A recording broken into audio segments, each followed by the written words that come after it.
Okay, I went to France to get some new pants. I went to Greece to get something to eat. I'm hard to please. I punched the referee. Okay, I saw the beach. I bought a tea. It's hot as D's. It's 100 degrees. Applied a lotion. I'm swimming to the ocean. But there was a commotion. I'm podcasting. I'm floating. Welcome to Rapid Fighters. I don't know that one either. I don't know it either. No, you guys don't? The hell was God. that? That's from like 100 90s? Gex, yo. Oh, okay. All right. That is Doritos and Frito. Oh, It Jesus. sounded like 90s lyrics. Yeah, I thought it was going to be like too short. I wish I was a little bit tall. I was like, what is he reading? I thought it was going to be like Harvey Danger or something. Yeah, that was a surface cut. Very recent. Well, we're on episode 17, guys. 17. I'm super proud of us. How are you guys feeling about the podcast so far? Anything wish we'd done better? Any episodes you wish we'd waited to do until 20, 30, 40, you know? No regrets. Yo, Po, you only podcast once. Yeah. I don't know if that's true. Yeah, I don't know if I've gotten We're not going to Taylor Swift this, are we? Where we just re-record all our old podcasts. Greg's version. Greg's version. The Greg cut. I'm trying to think if there's one. You know what?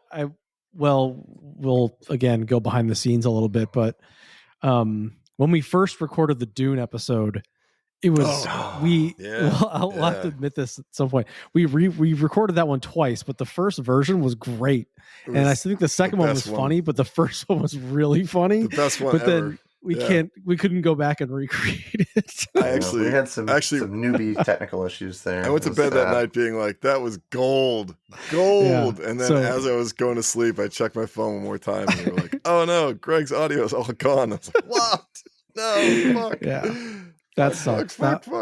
We could redo one from scratch, and having never talked about it, that would have been a good one to do again. Right. But the problem is, like, I really don't want to do that one again. Oh, I know. Because when you do it a third, it just squeezes all the magic out of shit. It's all just, it stops being spontaneous, and then you got nothing. Okay. Well, welcome to Rapid Fighters. I'm Joshua. I'm Greg, also known as Monkey Whale. I'm Brian. I just wanted to go third. Okay. Because Gojira is Godzilla, and Gojira means monkey whale. Okay. I thought you were going wild card on us there, man. It's a combination of monkey and whale. That's where Godzilla comes from. Wow. And why am I talking about Godzilla? Joshua? Well, because today on Rapid Fighters, we are doing something completely unprecedented, and we are discussing a film that is, at the time we're recording, still in the theater. What? Crazy. That means you can get in your vehicle right now and go see it at a big movie theater. There's no precedent for this, guys. We're just breaking ground. For rule break. We're just rattling cages. That's why we have such a loyal fan base, is what I'm saying. We're loose cannons. The commissioner's breathing down our neck. So there's spoilers ahead, is what we're trying to tell you. So if you're planning on seeing this film and you don't like to have your monster movies foretold to you, then I implore you, stop listening to this podcast. This is the only situation that I would ever say. Stop listening to this podcast. Go out, go see the movie, come back. We'll still be here. Welcome back. Now that you've all seen the movie, today we'll be talking about Godzilla -1. -1.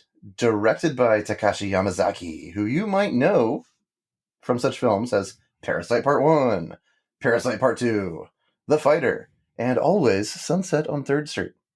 If you do know those films, then you're probably more of a Japan cinephile than I am. Because I've never heard of this. I saw that write-up and I thought you knew them. And I was like, wow, Joshua is all over this. But you also were, you've been to Japan. Yeah, I lived there for a couple years, way back in my early 20s. So I imagine it has changed a lot since I lived there. But by no means am I like a total freak about Japanese cinema or anything. I would actually say my knowledge of Japanese films is pretty shallow. Seen a bunch of Akira Kurosawa flicks, a bunch of Miyazaki flicks. I didn't really dig much deeper than that. So I'm not an authority by any way. But the film stars Ryunosuke Kamiki as Koichi Shikashima, the protagonist, and an initially cowardly retired kamikaze pilot. Minami Hamabe as Noriko Oishi, another protagonist who partners with Koichi to help raise an orphaned infant to whom she's sort of committed to adopt. All while set against the backdrop of post-war destruction of mainland Japan. And then, oh yes, Godzilla emerges from the depths and F's their shit up righteously. And that's it. That's the film. That's the entirety of the movie. I've just described it. Sure, yeah. So I will say, I don't think you said he was initially cowardly guy, but like, I wouldn't want to be fucking kamikaze pilot either, man. Like, it starts out on that Oho Island or Ono Island, whatever, a fake island that doesn't exist, that never existed. He lands and they check out his plane, the Japanese mechanics, and they're like, "Hey, the plane's fine. You said it was unable to perform its kamikaze duties." And the guy's like, "What are you insinuating?" And and then the guy comes over to him and he's like, "Hey, man, like, I get it. I wouldn't want to do it either. We've all been there. The outcome is already certain. We're gonna friggin' lose."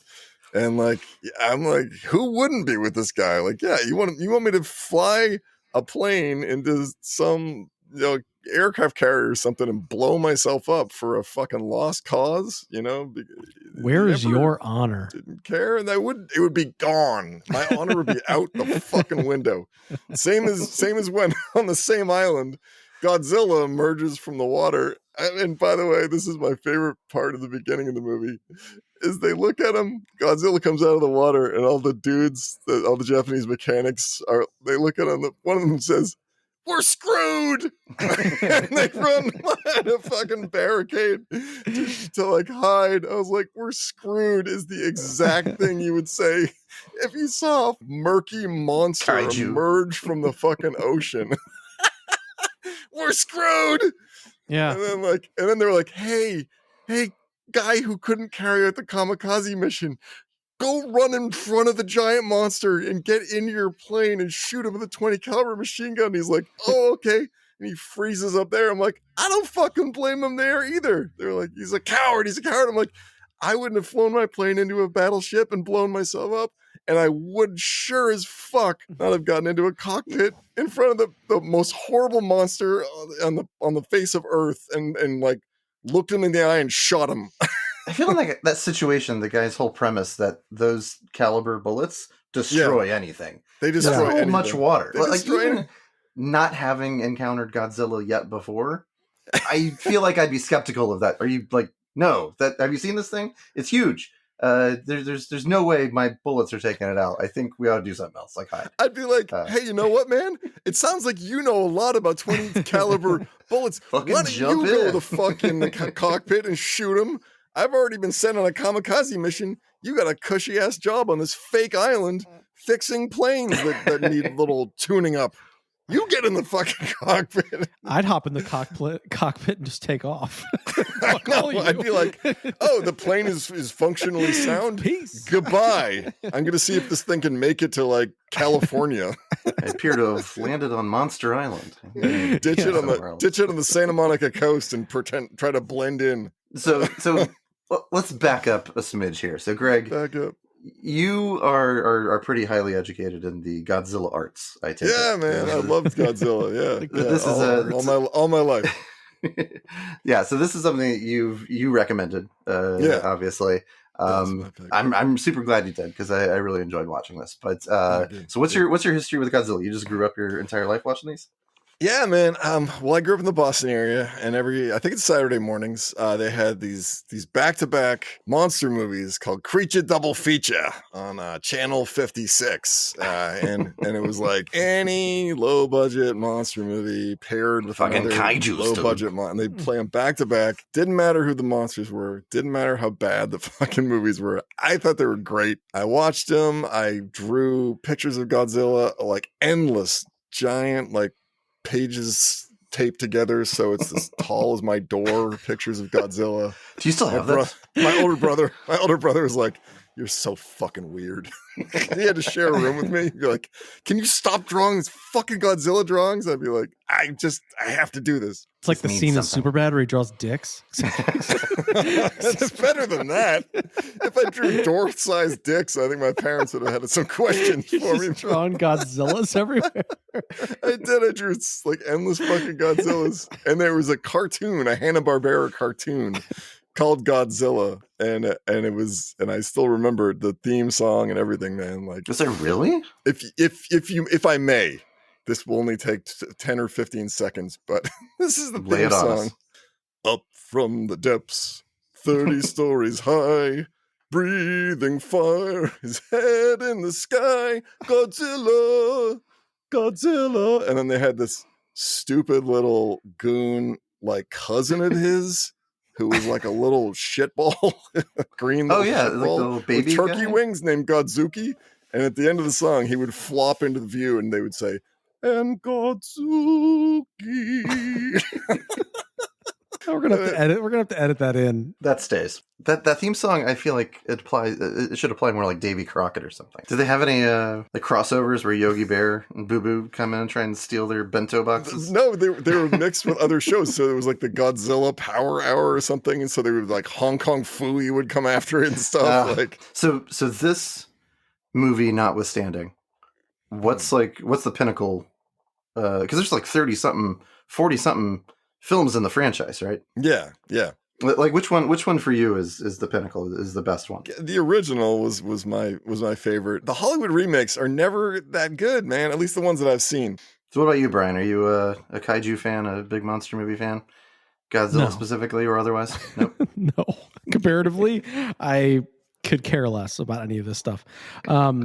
To the point where, no, I just never, none of this, I know it never really interested me. I mean, this was, aside from the one in the late 90s, and I think I saw wasn't there like a Godzilla versus King Kong? Yeah, movie? Pretty recently. That's what I bought HBO Go for like 1 minute. Yeah. So I saw that one, I think, and then, but other than that, like I've had no real interest in going like for monster movies or stuff like that. But which has kind of had me thinking, watching this one, you're just supposed to understand the genesis of Godzilla. Like they don't explain anything in this. It's just like he shows up and you're like, you assume it's something with having to do with radioactivity and the atomic bomb. It's the atomic bombs. Bikini Islands.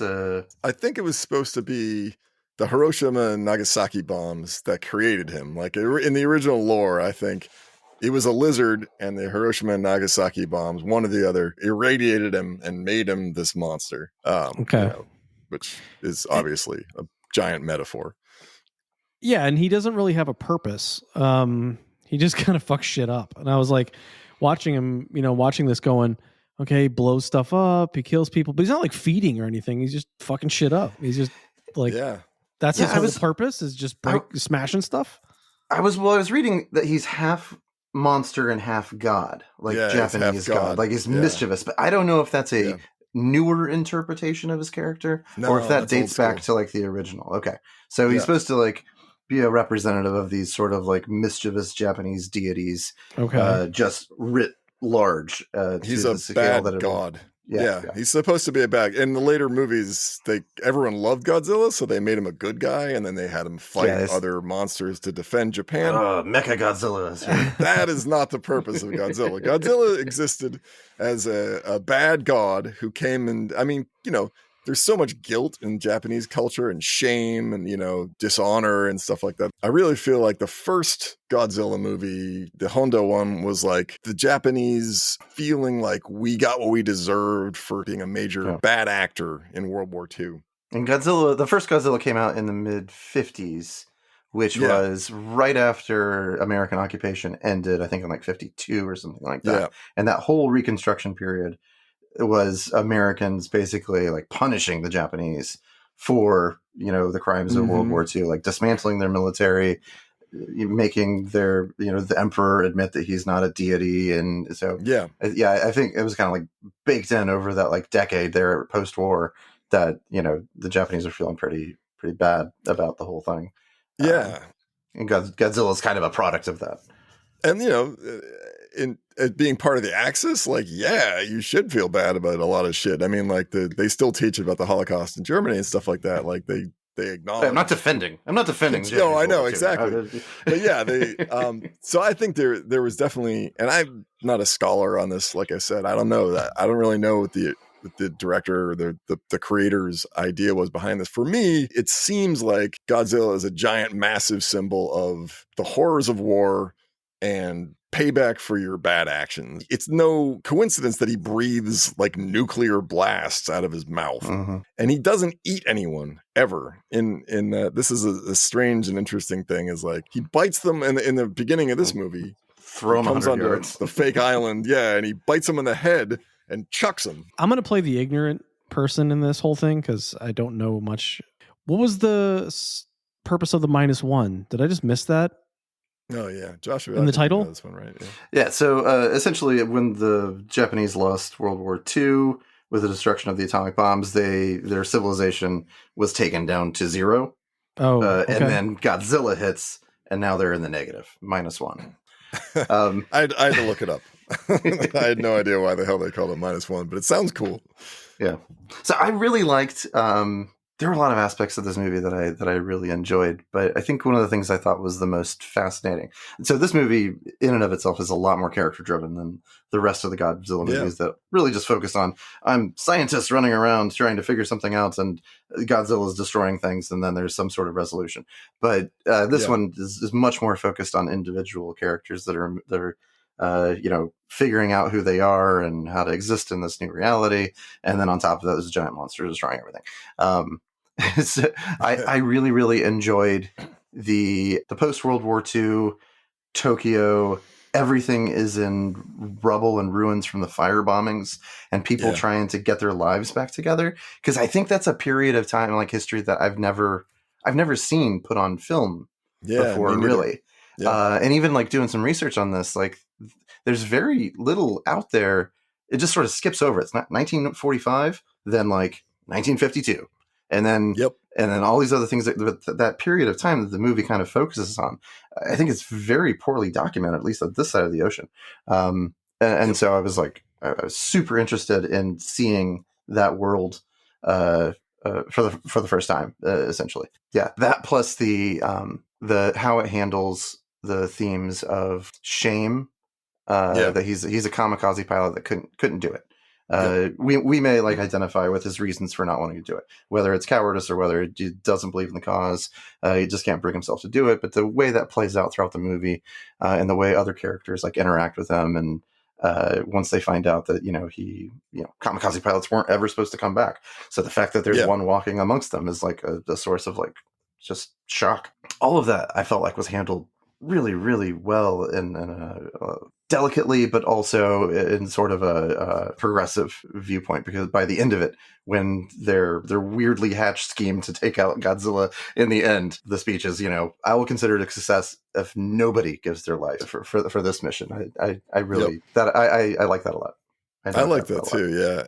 And I think, like I said earlier, the first Godzilla movie was about, the guilt, the destructor's guilt, where you're like, we brought it upon ourselves. And this one, I feel like, is about survivor's guilt. It's the other side of guilt, where the whole movie is about everyone who survived, the shame they feel in not having died with the people who went before them, the shame they have at not having fought at all, like that kid on the boat who's like, I wish the war lasted longer so I could have, if I could have been in it, and he just stares us down. The Billy Madison, don't you dare say that. Stay here. Yeah, totally. Yeah. You gotta cherish it. Yeah. And the woman, Noriko. Yeah. She's like one of the mouthpieces of the people who are being like, we have to get beyond this, we have to get beyond this guilt. And I feel like in this one, Godzilla just keeps growing, which is interesting, right? Like he's one size in all the other movies, but in this one, he starts out as this guilt monster, and he gets bigger and bigger and bigger as these people are unable to get the horrible ideas and the night sweats away, and all these people just wishing they had died, along with the rest of the country. So I think the focus on let's get past this and allow ourselves to live and allow ourselves to want to live again and to want things again. I think that's the central theme of this. At least that's what I got out of it anyway. I didn't understand why that scientist guy knew everything. Like he was everywhere. Like he was on the boat. Yeah, the doctor. Yeah, the doctor. Yeah. He was like that guy knew his intel was just ridiculously good. The guy's everywhere. First of all, he has awesome hair, so you have to put him in every scene. His hair is fucking legendary. Oh yeah, every Japanese scientist has amazing hair. From amazing hair, Pokemon all the way to Godzilla. I like those dudes on the boat in general. That was a good crew, man. That's a good crew. Good crew. Yeah, just a good bunch of personalities. Not so much the folks on the other boat, their partner boat. They didn't care about them at all. They didn't last long. They had no character development whatsoever. Yeah, which boat? The boat that got thrown across the ocean into a rail yard, or the boat that got crushed in the harbor, or the boat that got vaporized? Within like 10 minutes. And there's our sister boat over there. We're not going to meet any of those characters. There's no reason blown to. Up. Although that was funny. He did come up with the plan to destroy Godzilla very quickly, I thought. Oh, man. I know. Let's just, what? This is super ridiculous. And you just came up with this? Freon? It's such a dumb plan. Yeah. Far-fetched. Very far-fetched. I was kind of curious if it was like chemically possible, if it was real. Like, does Freon really displace the sodium in water to make it? It's like this block of wood in a fucking tub aquarium will demonstrate how we kill the greatest monster the world has ever known. Here, look, we got a little fizz, and he drops, and everyone's like, "Yes, this is it. This is the plan." But what if that doesn't work? I have another plan. Well, it's not really another plan. It's the opposite. It's just more of this plan, but in reverse. Where you sink him at first, and then if like Godzilla parts don't float up to the surface immediately, we're gonna put a floaty on him. I like how their plan to kill Godzilla was to give him the bends. Like that totally. It's just what if someone's like, what if we shot him, we'll put a bomb in his stomach? You know, that could work. What if we dropped him in an active volcano? I don't know. What if we gave him the bends? What if we gave him decompression sickness? Like crazy enough to work. and everyone's like, yeah, you know what? Meanwhile, neither of those plans. This is why we lost the war. These idiotic ideas. We just lost World War II and we all nearly died. Let's just hop right back in and fucking do this, man. Who's with me? No, we need Freon. Freon and lots of it. Where'd they get all that goddamn Freon I don't know. He's like post-war economy. He's like, all right, because I have awesome hair, you have to listen to me now. Yeah. Here's the thing. We get two ships. We distract him somehow. Just rile him up. I don't know, play some rock music and make him mad. Play his own voice on really loud volume. And then we get two battleships which move really fucking slow and just stand him up in the harbor somehow and then wrap wire around him with fucking Freon tanks. And then, well, he just sits there. And then if that doesn't work, we have no fucking idea what to do. If that doesn't work, we're dead. Also how is he, I kept thinking about this, and how is he standing in the ocean? He doesn't stand. Because he's supposed to be at the deepest part of the bay, because then they're going to drop him down and try to crush him. Like 1,580 meters. Floating? But he's not 1,580 meters tall. Yeah, I had the same question. I was like, well, how is he frantically dog paddling? Dude comes from the ocean, man. Maybe, but I mean, maybe drowning him's not the best plan. He's very he's bottom heavy. I mean, so as I understood the plan, he has a pear-shaped body. He's a pear-shaped monster, pear-shaped dude. Yeah. So as I understood the plan was, we get Freon, and the Freon gas will displace the sodium, therefore making the water no longer buoyant, and his fat ass will sink to the bottom of the ocean and get crushed. Yeah. Meanwhile, it did absolutely nothing. Well, it damaged him. Like he went down to the bottom. He lost hit points. So he was weakened. He pops up and he's like frosty. Yeah, he's kind of icy. He's got like ice on him. I'm like, that's what the bends look like. Right? Is that what the bends is? It's funny. That's what Tom York was thinking about. Freeze, I guess. I mean, it's pretty cold down there. It's cold. I knew a guy in college who got kind of the bends. All the capillaries in his eyes had burst, so he came back from like his snorkeling vacation with like monster eyes. And everyone was like, "Oh God, don't look at! Put on sunglasses." So I would have loved it if Godzilla had come up with just really bloodshot eyes, bulging eyes. He's all pissed off. Put some eye drops on there. I'm fine. The one thing that I thought was a little bit more far-fetched than the plan to kill Godzilla was the fact that the U.S. and Russia are not interested in this whatsoever. that was like the excuse for why Japan's got to handle this completely solo. Is that and they're not allowed to use any military whatsoever because that's going to like, we got a tense situation here between the Soviets and the Americans, and they're not, there's a giant city crushing monster that just emerged from the ocean, and the two largest militaries in the world. This is not a job for them. This is clearly a bunch of tugboats and civilians are up to the task. Japan's position, though, in the Cold War, they were stuck between the U.S. and the Soviet Union, and they were on edge at all times. I feel like both Stalin and Truman would have been like, oh shit, there's a kaiju out there, and it's going to destroy Tokyo, which... okay, but might be coming for Seattle next, or San Francisco, or fucking St. Petersburg. Stalin would have tried to capture it and use it. He'd be like, yeah, we're going to drop it into Eastern Europe and have it wipe out any enemies. I know it was to advance the plot. Fishermen. That's who's going to solve this. Which, by the way, how many Jaws references were there in this movie? Yeah. Like visual references, like they got the wooden boat with the guys, and they totally need a bigger boat. They have the buoys and stuff. It's got black eyes like doll's eyes. We can't go down. Not with 3 barrels. He can't. Not with 3 barrels. They should have shot barrels on Godzilla. All this movie needed was a drunken scene in the lower deck of the boat where they show their scars from World War II or something. I did enjoy. So I guess apparently the big difference between this movie or this version of or this Godzilla movie versus all the others is there actually was like a plot. Of that had human interaction. It wasn't just the monster destroying shit. It was like, there's actually a story that's actually pretty good. And, so it seems like that was the thing that's different is that there was something to the movie besides just Godzilla smashing shit. Like there was this whole storyline, which I thought was fun, good. But it was, we've seen it before. Fine. You know what we haven't seen? A plot. Let's do that. Plot. Exactly.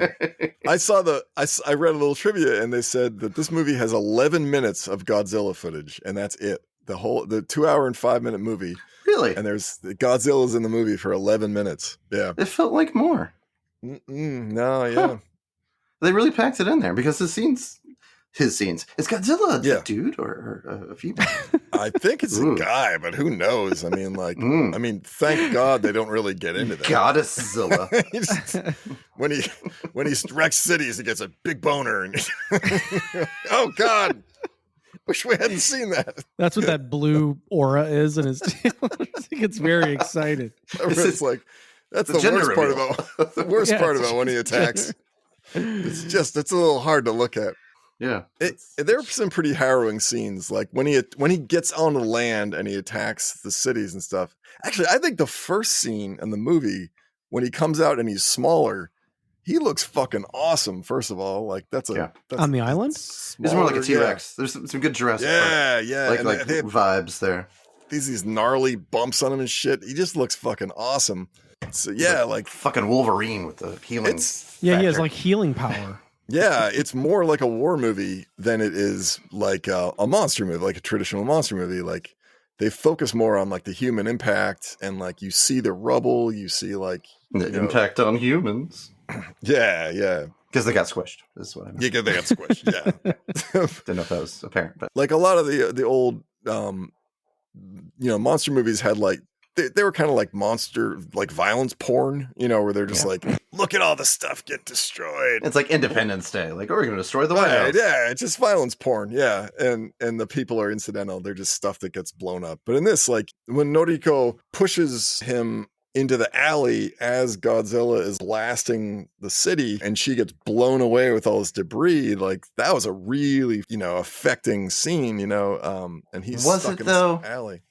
I mean, considering the ending. I feel like she could have just dove in with him. I don't know why she pushed him. Yeah.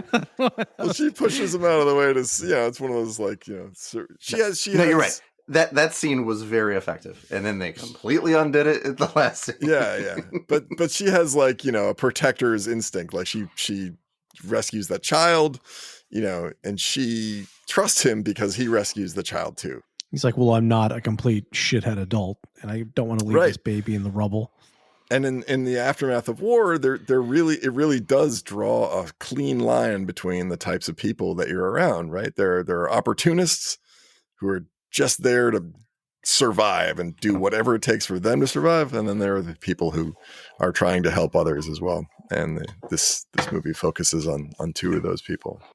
And I liked the whole relationship between him and that other mechanic that survived Ono Island. Their relationship development, where they're adversaries, and it's obviously built on shame and anger and honor and pride, and then it evolves over time to the final act where the mechanic ends up being in the camp of like, well, maybe sacrificing yourself isn't the best plan after all. I felt like that was handled a little ham-handedly. There was the scene where he was like fixing the plane, and he was like getting him prepped in the cockpit, and he's like, this lever here.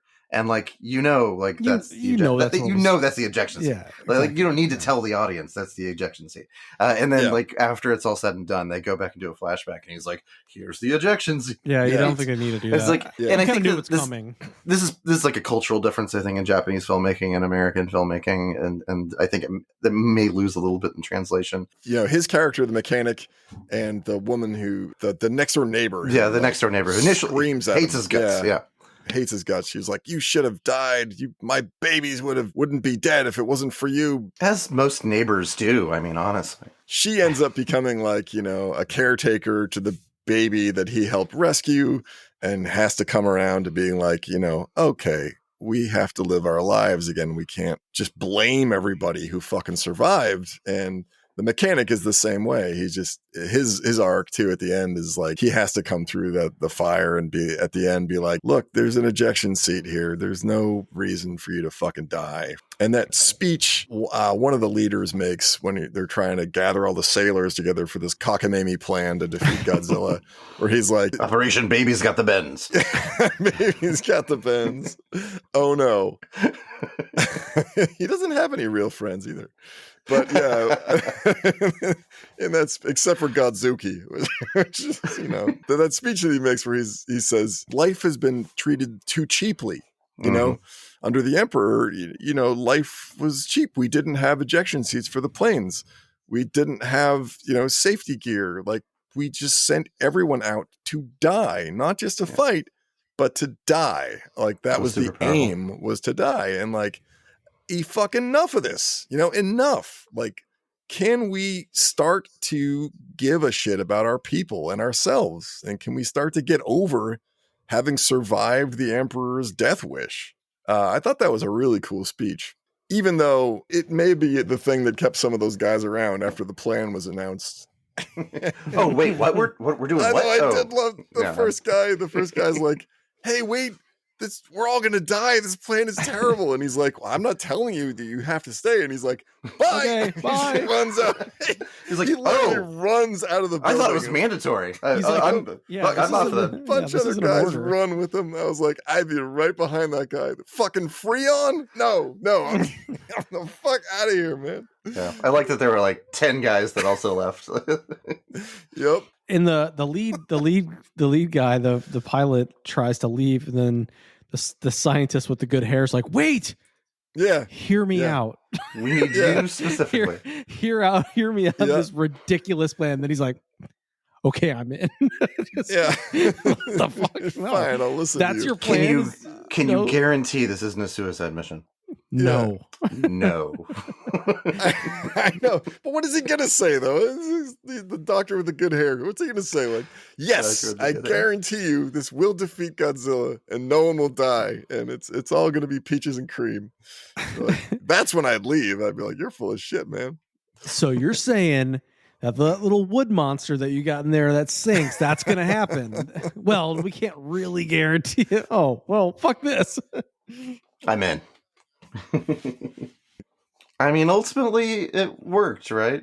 Well, he's technically unkillable, right? At least for the runtime of the movie. Yeah. What ultimately worked was the guy flying a jet into his mouth with like 2 massive bombs. Blew his head off. Yeah. But experimental prop plane. So is the whole thing just he's going to just regenerate again? Yeah. Of course. Of Okay. course. You gotta preserve the franchise, man. So I saw it last night and I was like, yeah, how did that bomb blow his fucking head off and like destroy him? And then I realized like he was about to breathe a nuclear blast when the bomb like went in there. So he basically ate his own nuclear explosion and it shot it. That's why the blue fire. I thought like the pilot light was on or something. I was like, pilot light. that happened to me when I had an apartment in DC and my roommate was a slob and we had roaches coming out from the back of our stove at one point. And I was like, fuck no, I'm not living in a place with roaches. No, So I get this can of aerosol something, and I just start spraying the roaches in this crack behind the stove. And I'm spraying them. They're falling off. And all of a sudden, the entire cabinet and around the stove and around the water heater explodes like with fire. It just fucking blows Fireball. up in my face. I had a hat on. And it singed my eyebrows and the front of my beard and the sides of my hair and everything. It was a pilot light on the fucking hot water heater. That like you're Gregzilla. All the aerosol went down and to those poor roaches just living their lives. You were Gregzilla. I am a monster and you're God. I'm a god of destruction, roaches. You will suffer until I blow my head off. Like if only they tried to give you the bends. I'm using you guys as my sounding board. So the last scene of the movie, I'm jumping ahead if we're not. Yeah, that's fine. Okay, but yeah, so she's supposed to have part of Godzilla in her, or she has like a thing in her neck. What do you think's going to happen? I think. Oh yeah. Do you think she's going to like transform into the next Godzilla? Well, is that how she like, healed? That's what like I a hybrid. I don't know. Does she have like? Is that how she was able to like heal? Because she's like had some. Why is she so special though? Well, they were hooked up with Godzilla or something. Wouldn't there be 10,000 others in Ginza who also would end up with healing powers? Maybe she got Godzilla shrapnel. Special powers. I don't know. I didn't really know what to do with that little tidbit. I was just like, she has a tat on her neck or something. Like, but it like expands, it grows, and they kind of cut to it as if like, ooh, it's when they get married, she's gonna be Bridezilla. It's funny. That's where they're going with this. I was just thinking of Medusa, right? And then I was like, that's what they needed. Instead of the freon, they needed the head of Medusa to make a giant Godzilla statue in the harbor, like they did with the Kraken in Clash of the Titans. What other mythological creatures do you think could take Godzilla? I mean, they always King Kong apparently. I'll tell you who can't take Godzilla.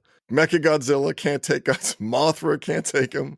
Monster Ghidorah can't take him. They've all tried. Godzilla, I forget Kong. I think King Kong does kill him. I don't know. King Kong is doesn't he do the jaw rip thing where he like basically splits his head open? I don't know. Yeah. King Kong's kind of a badass. Let me narrow this down a little bit further here.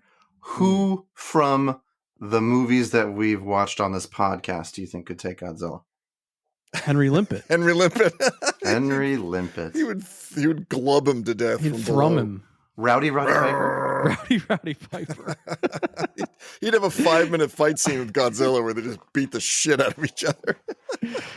And at the end, Godzilla would be wearing the glasses. What if the entire Warriors gang? The entire Warriors. Godzilla shows up at Coney Island. Oh, can you dig it? So in the pantheon of kaiju monster movies, do you guys have a favorite? Like one that you go back to time and time again? This one, the only one I've ever seen. Oh, okay. Batting 1,000, 1 for 1. What other one? I mean, someone would probably have to educate me on Japanese monster movies. Oh, it doesn't have to be Japanese. I like a few. There's one called Rodan. It's like Romeo and Juliet for pterosaurs, where they're these two pterodactyls that are in love. They set a bomb off in a volcano and it kills one of the pterodactyls, and then the other one's like, if Terry's dead, then I don't want to live anymore. And he dies. Terry the pterodactyl? I'm making that up. It's the same actor from Pee-wee's Playhouse. Terry the pterodactyl. Does Clifford the big red dog count? Oh, he could take him. Oh, he could take Godzilla. I think for my money, have you guys seen The Host? No. Yeah, I think so. Korean monster movie. Was it river monster? No. It's pretty recent. I mean, it's in the past like 20 years. But it's like the same sort of plot where it's an American lab in Korea dumps formaldehyde down the drain, and it goes into the river, and it turns a creature bad, and it's very character driven as well. No, I know it just preserves the creature in death. I just work here, man. Have they tried freon? I just want to say. All right, enough monster. Thought of enough monsters now. Okay, so let's rank this one. I think we've done pretty good here. This has been an interesting one. Yeah. Okay, you're gonna have to forgive this scale. No, don't forgive it. I think it's awesome. F minus. Godzilla versus Dred Scott versus Stanford, 1857. On the A+ side, Godzilla versus Roe versus Wade, 1973. Those are Godzilla. Those are Godzilla versus Supreme Court cases. Oh, wow! Did you just make that up, or did you think that one through? I'm my target audience. Yeah, I guess. Brian, lead the way here. Boy, oh boy. Boy. I enjoyed this one. It's kind of hard to rank though because I don't really have a basis for monster movies, but I did enjoy kind of like I thought it's crazy what Greg said earlier. Only 11 minutes of like that. It felt way more than that, but I could appreciate the kind of the character driven plot. So I'm gonna say A-. I really thought it was done well in terms of like monster movies, and it didn't feel like a monster movie. Like it wasn't violent. It wasn't destruction porn. I mean, and when Godzilla showed up, it was cool. But I thought all the other stuff was like, it felt, the dialogue's clunky, it's a little cheesy, but I feel like that's on purpose in a way, kind of everything is like exaggerated and exclaimed and, that kind of stuff and over dramatized. But that feels like that's the style of the movie, right? Kind of it may not translate well sometimes too. Like they probably that's a good point we're too. Screwed. In Japanese it translates to something else. Yeah, so with the subtitles and everything, but A-. I thought this was a little different. Like I think that it had a different feel to it. Wasn't just like a throwaway monster movie CGI fest. Like I thought it was cool. All right, Joshua. I feel like this movie did a lot of things really well. And then there was a couple of just real huge gaffes that had me scratching my head on like, but why would you do it that way? But overall, it was a ton of fun. Like I walked out of the theater feeling very satisfied at the experience. Really happy that you suggested this one. Cause again, I don't think I would have walked into the theater like going to see it unless someone had recommended it to me. I give it a solid B. It would be higher, except for their plan to kill Godzilla. I know, but no, that's kind of the campiness of it, right? Yeah. Like it doesn't make any sense. I feel like you're trying to become spin it a million different ways. Literal with it. It doesn't make any sense. Also, Noriko should have died. Sorry, and then also the ejection seat. Whole spiel at the end there. Those three things. Tough critic. If one or two of those things hadn't happened, then I would be like, oh, this movie is fucking rules. Will I watch it again? Totally. When it comes out streaming, I will put it on and enjoy the hell out of it. But I feel like the monster movie genre it's really hard for it to be like an elevated genre, like one that makes you feel real feelings. But this one did a fantastic job of doing as good a job as anyone's ever done of taking it to that next level with the character development. Likable characters that change in believable ways, characters that have great relationships with each other, interesting twists and turns, scientists with great hair. It has a lot of great stuff going on for it. And so it is a fine addition to the Godzilla franchise, which I would definitely recommend going and seeing. But is it a film? Probably not. But anyway, I guess it's my turn. Yeah. Go for it, Greg. Yeah, I think this is destroyer of cockroaches. Great, man. Yeah, I think it's great. It's a real ass movie about Godzilla. I've after growing up watching so many boingy rubber suits smashing into each other. Like, Godzilla looks fucking awesome. The effects are great. Like, the characters are great. The story is great. It's like you said earlier, it's a really unseen story. At least I never come across, like, from the perspective of the bombed out citizens of the wreck of Japan. I've never seen that story really before. And the movie is their story. It's the story of the people, and Godzilla is a catalyst to get their story going and completed, and to give them closure. And it doesn't really bother me too much that they gave. I am the same camp as you, where you're like, oh man, she should have died to make it have more guts. But the point of this movie is about surviving, and she has a speech where he's like, I never should have survived the war. And she says, everyone who survived the war was meant to survive the war. And you've got to end your war. And she has that line to him at the end too. She says, "Is your war ended?" If I could interject for just a second, and when I say Noriko should have died, I only say that because they did make her die.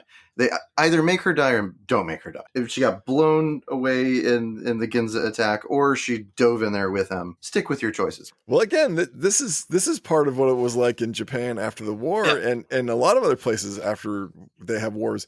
All you do is search for people. Like, there's years, decades even sometimes, where you're trying to find people and figure out if they're even alive or dead. And sometimes they come back, and most of the time they don't. But like, that stretch where she disappears is like a huge part of reckoning with the end of a war. Like, where the fuck is everybody? And, their job shooting sea mines, where they hire him to shoot the abandoned sea mines. Cool job. Like, there's so much of this movie about, like, surfacing shit that's buried and exposing it, clipping these mines and blowing them up. Godzilla comes up. No, I just thought it was a cool job. Yeah, I saw you make a good point too. It'd be really fun to shoot mines, and right. Cool. It's an awesome job. Yeah, I know. Unless you have like PTSD from being in the war, and then it's probably a terrible fucking job. But yeah, so much of this movie is about digging up all this shit that's buried from the war and blowing it up or exposing it or attacking it or trying to defeat it. And the mines and Godzilla and the missing people, digging through the rubble to try to find people. It's so much about like uncovering stuff, whether it's to rescue something or to destroy something and get it out of your life for good. And I thought that was a valid thing, to have her be gone and then have him find her at the end. Because at the end of this movie, it's pretty fucking bleak, a movie. And at the end of the movie, they have to have some kind of hope. And the little family that is created by war, you can't kill one of those people, and the stuff with the girl is really affecting with the daughter, Kimiko, I think is her name. And she's like, where's mommy? Where's daddy? And she calls him daddy at one point. That little actor, he's like, no. He's like, I'm not your father. And because he can't accept love back into his life, his friend's like, dude, that's hard. Yeah, he's still fighting this war. He's like, no, I don't want to care about someone again. I don't want to. My parents' little shrines are over there. Like, everyone that I know is dead. So that little actor they got to play the daughter is really good. It's really affecting. And like, I don't know, just at the end of the movie, as much as I am a purist for this kind of thing, where like, it would be a gutsier call to kill her, it is, I think, the right call to have her survive, because you gotta have that family that war created be allowed to exist, because the whole movie is about moving on and surviving the war. So like, or then at least make her death a little bit more ambiguous, because we saw her get fucking annihilated. Yeah. Well, you didn't though. Yeah, you saw her get that's the issue. back. No, You saw her get blown back in a bunch of debris. Come on, Yeah. no one's walking away. She flew out from of there that. like Holly hitting Rowdy Piper out a window. Like she was ejected through that scene. Who he also survived. Roddy Piper survived the fall. I think what for me would have been a little better ending had he decided that he wanted to live for the little girl and then not that works too. Yeah, like he needs, he's decided that he's going to be her father, and you're not like, don't have you kind of know it's coming, that she's going to live through this thing. And I didn't really, know I saw that coming. So I thought I didn't see it coming because it was ridiculous, because she got annihilated. Oh, well, I mean, as soon as they handed them a telegram, and you know what that is, and you're like, okay. I mean, that at that point I knew. Yeah. Well, yeah, but I had a feeling beforehand, like they'll make her live somehow. But I thought it was actually better if she didn't, and he just got to go back to the little girl, like, and not, But I see Greg's point too. Like, it's a happier ending, but I have like quibbles and stuff like that. Obviously, the plan to kill Godzilla is hilarious. I mean, but what real plan is there to kill Godzilla? I mean, that's what I mean. Yeah, like, what are you gonna do? You got to give him a break. You know what a better plan is? Move somewhere else. I think all the elements put together, I think it's, as a monster movie, it's an A for sure. I think as a movie, I give it an A-, mostly just because of the ludicrous Godzilla Destructo plan. But yeah, man, I think it's really fucking good. All right, so next episode is going to be a rando. And so for next week, we are going to do. You guys ready? Drum roll. For those who don't know, there's a randomizer that picks from a list, and we have to do what it says. We are doing an album. It is The Impossibles Anthology. Oh, hell yeah. Anthology. Okay. Oh, man. We're doing like, what is the third wave punk ska? This The Impossibles from Austin, Texas? Yeah. The Impossibles from Austin, Texas. Yes. Austin, Texas. Yeah. All right. Well, we will see you next week. They also have a song called Kamikaze, so it kind of fits. I don't know lyrics to that one, though. Does it go something like, up from the depths, 30 stories high, breathing fire, his head in the sky, Godzilla, Godzilla, Godzilla. and Godzuuuuki.